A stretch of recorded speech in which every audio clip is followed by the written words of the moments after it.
জ্বালানি তেলের সংকট নিয়ে সরকার নাটক করছে বলে মন্তব্য করেছেন এনসিপির আহ্বায়ক মোহাম্মদ নাহিদ ইসলাম। কৃত্রিম সংকট তৈরি করে মানুষের ভোগান্তি করে তেলের দাম বৃদ্ধি করা হয়েছে বলেও মন্তব্য করেন তিনি।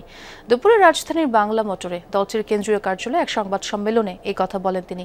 নাহিদ ইসলাম বলেন, সিন্ডিকেটদের অংশ হয়েছে সরকার, সরকারের স্বচ্ছতার অভাবও রয়েছে বলে জানান তিনি। এদিকে এবি পার্টি, বৈষম্য বিরোধী ছাত্র আন্দোলন, ওয়াব বাংলাদেশ থেকে প্রায় ৪৭ জন নেতাকর্মী এনসিপিতে যুক্ত হয়েছে।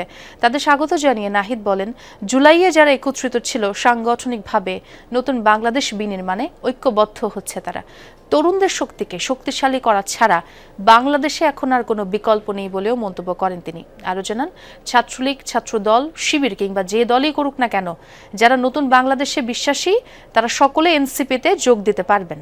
তেলে লাইনে দাঁড়ানোর থেকে দাম বেশি হলেও সে কিনতে আগ্রহী, এরকম একটা মনস্তত্ত্ব পরিবেশ তৈরি করে তারপরে দামটা আসলে বৃদ্ধি করা হলো। পুরাটাই পরিকল্পিতভাবে করা হয়েছে, সিন্ডিকেটরা এটা করেছে এবং সরকারের প্রশ্রয়, সরকারের অংশগ্রহণ না থাকলে এটা আসলে সম্ভব হতো না। তার সাবেক পরিচয় এটা আমাদের কাছে মুখ্য নয়।